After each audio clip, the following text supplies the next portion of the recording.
ব্যবসা বাণিজ্য বিশ্লেষণ নিয়ে ডিবিসি নিউজের নিয়মিত আয়োজন ইসলামী ব্যাংক টালি খাতায় স্বাগত জানাচ্ছি আমি হিমাদ্রি রাহা। জালিয়াতি আর লুটপাটে দেউলিয়ার পথে দেশের 10টি ব্যাংক। এতদিন নানা সুবিধার পাশাপাশি টাকা ছাপিয়েও এসব ব্যাংককে বাঁচিয়ে রাখার চেষ্টা করা হয়েছে, কিন্তু এখন আর তা করতে চায় না কেন্দ্রীয় ব্যাংক। রবিবার বাংলাদেশ ব্যাংক কার্যালয়ে এক সংবাদ সম্মেলনে governor doctor Ahsan H Mansur জানান, এখন থেকে কোনো ব্যাংক দেউলিয়া হলে আমানতকারীরা তাৎক্ষণিক সর্বোচ্চ 2 লাখ টাকা ক্ষতিপূরণ পাবেন বিমা পলিসি থেকে। এতে করে প্রায় 95% আমানতকারীর স্বার্থ সুরক্ষিত থাকবে বলেও জানান তিনি। সুশাসন নিশ্চিত করেই ব্যাংকগুলোকে ঘুরে দাঁড়াতে সহায়তা দেবে বাংলাদেশ ব্যাংক। এসব নিয়ে টালি খাতার আজকের আয়োজন। ব্যাংক দেউলিয়া হলে আমানতকারীর কি হবে আলোচনা করতে অনলাইনে যুক্ত হয়েছেন Bangladesh institute of bank management BIBM এর সাবেক মহাপরিচালক ডক্টর তৌফিক আহমেদ চৌধুরী এবং সাবেক ব্যাংকার ও বিশ্লেষক আনিসে খান। আপনাদের দুজনকে স্বাগত আজকে আমাদের ইসলামী ব্যাংক টালি খাতায়। আমরা আলোচনায় ফিরবো আপনাদের সাথে, তার আগে আমরা একটা প্রতিবেদন দেখে নিতে চাই সহকর্মী মোস্তফা মাহবুবের করা। সীমাহীন দুর্নীতি আর লুটপাটে ডুবতে বসেছে প্রায় ডজন খানেক ব্যাংক।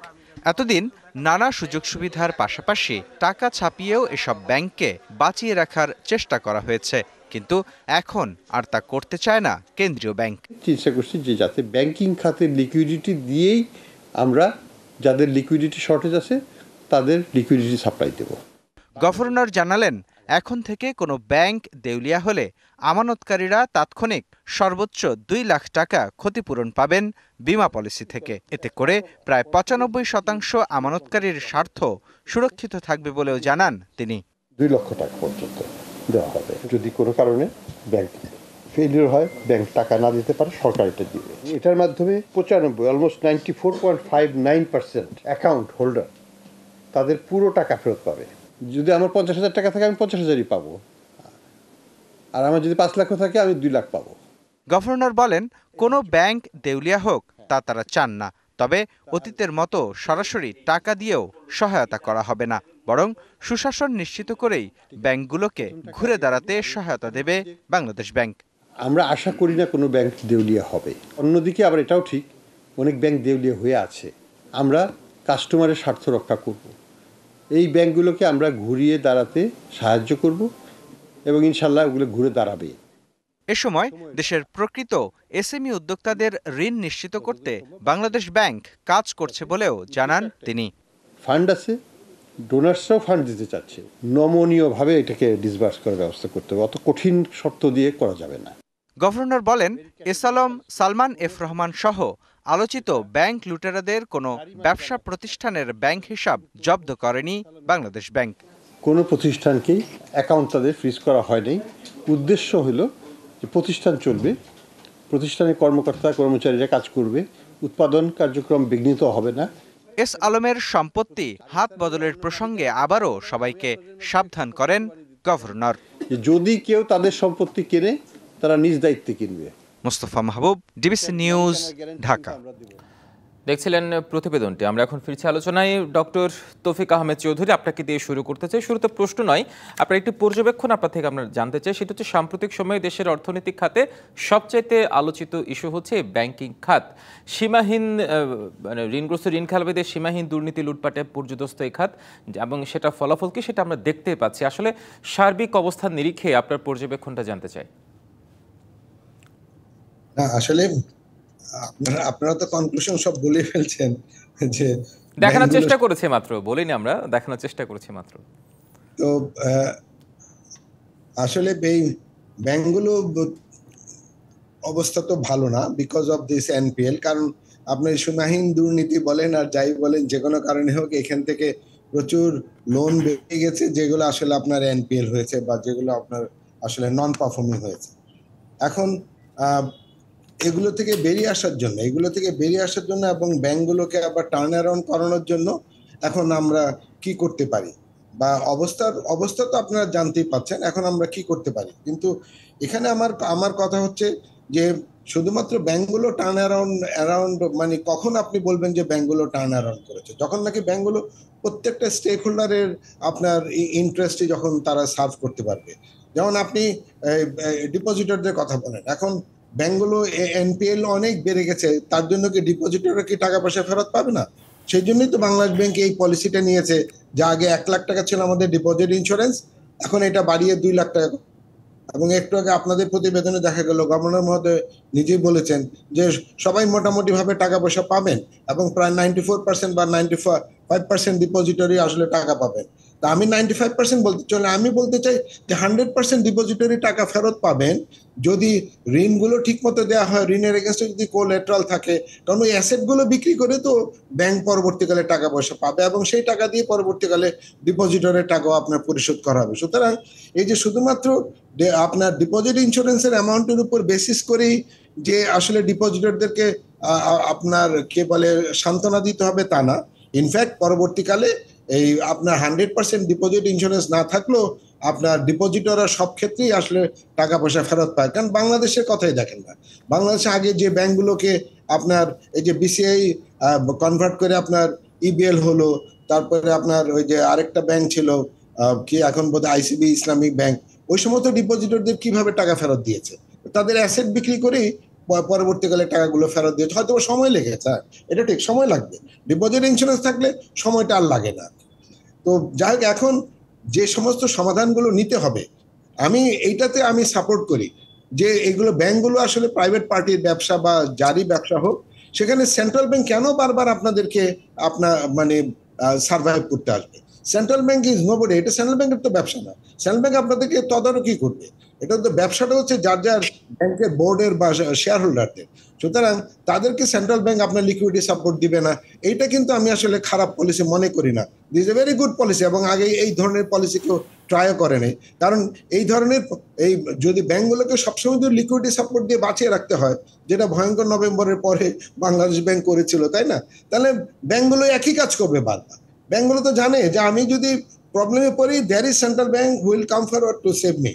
তো সুতরাং এই ব্যাংকগুলোর জীবনও ঠিক হবে। নির্ভরতার বিষয়টা যতদিন থাকবে, যতদিন নিজেরা স্বয়ংসম্পূর্ণ হতে পারবে না, এই জটিলতা থেকে বের হওয়ার আসলে কোনো স্কোপ নাই। আপনি থাকুন আমাদের সাথে। আনিসে খান, আপনার কাছে যে বিষয়টি জানতে চাই সেটি হচ্ছে দেউলিয়ার পথে থাকা ব্যাংকগুলোকে রক্ষার জন্য সর্বোচ্চ চেষ্টা করবে কেন্দ্রীয় ব্যাংক। এই কথা বলেছেন গতকাল আমাদের বাংলাদেশ ব্যাংকের গভর্নর সংবাদ সম্মেলনে। আসলে সেই চেষ্টা আসলে কতটুকু সফল হবে বলে মনে করছেন? দীর্ঘদিনের আপনার ব্যাংকিং খাতের অভিজ্ঞতা থেকে যদি বিষয়টি বিশ্লেষণ করেন। প্রথমত, যে ফাইন্যান্সিয়াল স্ট্রাকচার একটা দেশের, ফাইন্যান্সিয়াল ইনস্টিটিউশনস আর ব্যাংকস হচ্ছে একটা কেন্দ্রবিন্দু আমাদের অর্থনৈতিক কার্যক্রমের। এবং প্রথম যেটা সেন্ট্রাল ব্যাংকের একটা কাজ থাকে, সেটা হলো কোনো ব্যাংক বা আর্থিক প্রতিষ্ঠানকে ডুবতে দেওয়া যাবে না। কারণ ডুবলে মানুষের ক্ষতি হবে, দেশের ক্ষতি হবে। এই জন্য সবসময় বাংলাদেশ ব্যাংক চেষ্টা করে এসছে, যেটা একটু আগে তৌফিক ভাই বললেন, যে BCCI now turn into Eastern Bank, তারপরে আইসিবি ইসলামিক ব্যাংক, তাদেরকে they are not allowed to go under. Similarly Padma Bank যখন খারাপ হয়ে গেল, তখন এটাকে রিক্যাপিটালাইজ করা হলো by with ICB and the government banks, সবাই মিলে করলো। এটা চলছে এখনো, কিন্তু তার এটার অনেক অনেক প্রবলেম আছে এটার মধ্যে। তো এখন সদিচ্ছা, 7টা ব্যাংক খারাপ হয়েছে, তাদের টাকা নেই, তাদের টাকাগুলো পাচার হয়ে গেছে, তাই সে টাকাগুলো ফেরত আসবে কিনা সেটা কিন্তু একটা বড় বিষয়।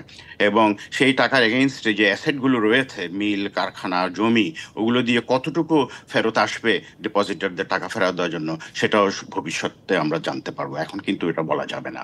তো চেষ্টা চলছে, ভালো ভালো দক্ষ ব্যাংকার নিয়োগ দেওয়া হয়েছে, এক্সপিরিয়েন্স ব্যাংকার দেওয়া হয়েছে বিভিন্ন ব্যাংকের চেয়ারম্যান হিসেবে, এবং বাংলাদেশ ব্যাংকের তারপরে অ্যাকাউন্টেন্টস বিভিন্ন পর্যায়ের বিভিন্ন কার্যক্রমে সম্পৃক্ত ছিলেন, এমন সব লোকজনকে আনা হয়েছে। আমরা আশা করব তাদের একটু সময় দেওয়া উচিত এই ব্যাংকগুলোকে টেনে তোলার জন্য। এটলিস্ট এটা যদি খারাপ হয়ে, let's say on a scale of 1 to 10, 1 being the worst, 10 being the best, ওরা যদি এখন 4-এ থাকে, ওর মধ্যে 6-7-এ যদি স্কেলে তুলতে পারে, এটাও তো একটা উন্নয়ন হবে, একটা উন্নতি হবে। সেটা হলো আমার কথা। এবং কোনো সবসময় আগে বলে এসেছি, মার্জার্স অ্যান্ড অ্যাকুইজিশনের পথে আমাদের যেতে হবে। নিশ্চয়ই, আপনারা থাকুন আমাদের সাথে। আমরা একটা ছোট্ট বিরতিতে যেতে চাই, বিরতির পর ফিরে এসে আবার আপনার সাথে আলোচনায় ফিরবো আমরা। দর্শক, বিরতি নিচ্ছি। ব্যবসা বাণিজ্যের বিশ্লেষণে ডিবিসি নিউজের নিয়মিত আয়োজন ইসলামী ব্যাংক টালিখাতায়, সঙ্গে থাকুন। আবারও স্বাগত। ব্যবসা বাণিজ্যের বিশ্লেষণে ডিবিসি নিউজের নিয়মিত আয়োজন ইসলামী ব্যাংক টালিখাতায় আমরা ফিরছি আলোচনায়। ডক্টর তৌফিক, আপনি বিরতির আগে যেমনটি বলছিলেন যে বেসরকারি ব্যাংকগুলো যখন দেউলিয়ত্ব হয়ে যায়, তখন কেন্দ্রীয় ব্যাংকের উপর নির্ভর হতে হয়, বা তাদের কাছে ত্রাতা হিসেবে কেন্দ্রীয় ব্যাংকে এগিয়ে আসতে হয়। আমরা আগেও দেখেছি ঋণ খেলাপিদের কারণে এই অন্তঃসারশূন্য হয়ে গেছে বেসরকারি ব্যাংকগুলো, তাদেরকে সেই ক্ষেত্রে ত্রাতা হিসেবে বাংলাদেশ সেন্ট্রাল ব্যাংকে আসতে হয়। বারবার একই বিষয়ে পুনরাবৃত্তি আপনার দীর্ঘদিনের অভিজ্ঞতা থেকে যদি বিষয়টিকে বিশ্লেষণ করতে পারে, এই ধারা থেকে আসলে বের হওয়া যাবে কিভাবে? না, আমি যেটা বলছিলাম সেটা এক্স্যাক্টলি এরকম না। আমি বলছিলাম যে আগে তো ডেফিনেটলি সেন্ট্রাল ব্যাংক এগিয়ে আসতো, তাকে লিকুইডিটি সাপোর্ট দিত, সে বেঁচে যেত। যেমন আমি এক্সাম্পল দিচ্ছিলাম এই যে ভয়ঙ্কর নভেম্বর, যেটা আপনার প্রথম আলোতে নিউজ আসলো, তারপরে সেন্ট্রাল ব্যাংক দেখলাম 10-12 হাজার কোটি টাকা আপনার ইসলামিক ব্যাংকগুলোকে লিকুইডিটি সাপোর্ট দিল। আসলে আমি এটার পক্ষে না।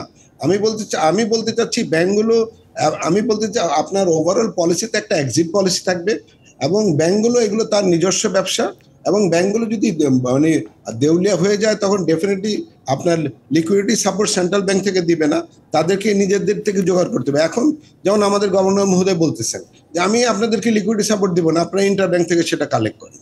So this is a better approach, তাই না? বা আমি আপনার ডিপোজিটের এগেনস্ট আমি ইন্স্যুরেন্স সাপোর্ট দিতে পারি, তাই না? কিন্তু সেন্ট্রাল ব্যাংক যদি বারবার এরকম লিকুইডিটি সাপোর্ট দেয়, ব্যাংকগুলো এরকম কাজ করেই যাবে, তো এটা কতদিন এইভাবে চলবে? তো আমরা তো এগুলো সাপোর্ট করতে পারি না। ব্যাংকগুলোর স্টেবিলিটির জন্য এগুলোর আপনার প্রয়োজন আছে।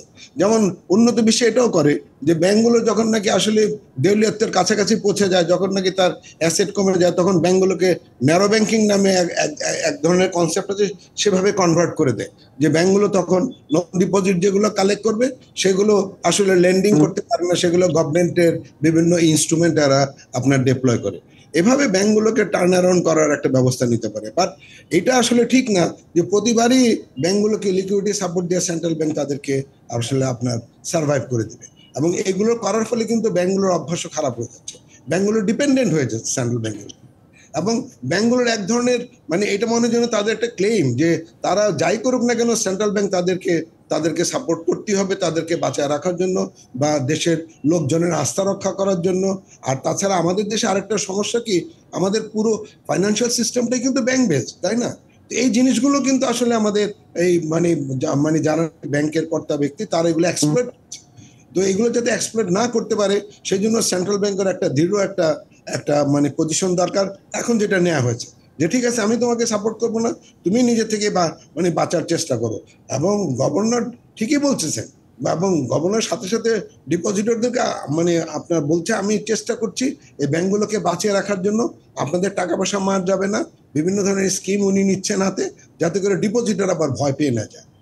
তো এইভাবে আসলে ব্যবস্থাগুলো নেওয়া হয়। নিশ্চয়ই, আপনি থাকুন। আপনি স্কিমের কথা বলছেন আনিসা, এখানে আপনার সাথে যে বিষয়টি আলোচনা করতে স্কিমের বিষয়ে, গ্রাহকদের আস্থা ফেরাতে ডিপোজিট স্কিম, ইন্স্যুরেন্স স্কিম 1 লাখের পরিবর্তে 2 লাখের সিদ্ধান্ত নিয়েছে কেন্দ্রীয় ব্যাংক। আসলে এই সিদ্ধান্ত কতটুকু আস্থা ফেরাতে পারে আমানতকারীদের মধ্যে, বা কতটুকু বা আদৌ কার্যকর হবে?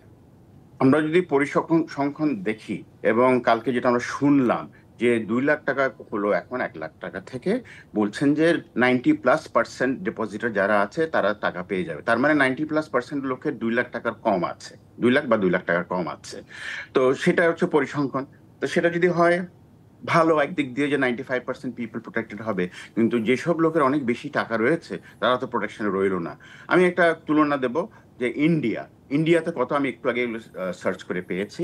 ইন্ডিয়াতে ইন্ডিয়ান রুপিস 5 লক্ষ, শ্রীলঙ্কাতে আপনার 11 লক্ষ, অবশ্য কারেন্সিতে করলে একটা 1/3 হয়ে যাবে, বিকজ এটা ডলারে 300 ওরা। তারপরে পাকিস্তানে 2.5 লাখ, আর মালয়েশিয়াতে RM250, যেটা এটাও আপনি মাল্টিপ্লাই করতে পারেন by about let's say another factor, 40-50 lakh টাকা হয়ে যেতে পারে। এটা আছে, এটা অবশ্য এক্সচেঞ্জ রেটটা এখন দেখিনি আমি। তো সেই তুলনায় আমরা অনেক কম আছি। আর প্রত্যেক বছর ব্যাংকগুলো, এই যে 61টা ব্যাংক আছে, তারপর নন ব্যাংক ফাইন্যান্সিয়াল ইনস্টিটিউশনস আছে 35টি, তারা কিন্তু প্রত্যেক বছর ডিপোজিট যে স্কিমটা আছে বাংলাদেশ ব্যাংকের, একটা চেক দেওয়া হয় জানুয়ারি মাসে ডিপোজিটের একটা পার্সেন্টেজ হিসাবে এভরি ইয়ার। এখানে কিন্তু টাকা জমছে, এবং বাংলাদেশ ব্যাংকে এখানে ভালো টাকা আছে, কিন্তু কত টাকা আছে আমরা জানি না। এটাও মনে হয় আমাদের একটু জানা উচিত, মানে কত টাকা আছে আর টাকাটা কিভাবে লগ্নি হয়েছে, কিভাবে ট্রেজারি বিল হোক বা যাই হোক, ওখান থেকে কত ইনকাম হচ্ছে। তো এই কর্পাসটা, এই টাকাটা আমার দেশের জন্য, বাংলাদেশ ব্যাংকের জন্য, দেশের জনগণের কিন্তু খুব ইম্পর্টেন্ট। তো আপাতত 2 লাখ করেছে, আশা করি ভবিষ্যতে যদি আমাদের সামর্থ্যে কুলায় তাহলে আমরা 3 লাখে যেতে পারি, কিন্তু সেইভাবে ব্যাংকদের, ফাইন্যান্সিয়াল ইনস্টিটিউশনদের বেশি প্রিমিয়াম দিতে হবে। নিশ্চয়ই। আনিসা খান এবং ডক্টর তৌফিক আহমেদ চৌধুরী, আপনাদের দুজনকে ধন্যবাদ আজকে আমাদের টালিখাতে এসে আপনাদের মূল্যবান সময় আমাদেরকে দেওয়ার জন্য। দর্শক, ব্যবসা বাণিজ্যের বিশ্লেষণে ডিবিসি নিউজের নিয়মিত আয়োজন ইসলামী ব্যাংক টালিখাতা আজ এ পর্যন্তই। সঙ্গে থাকুন।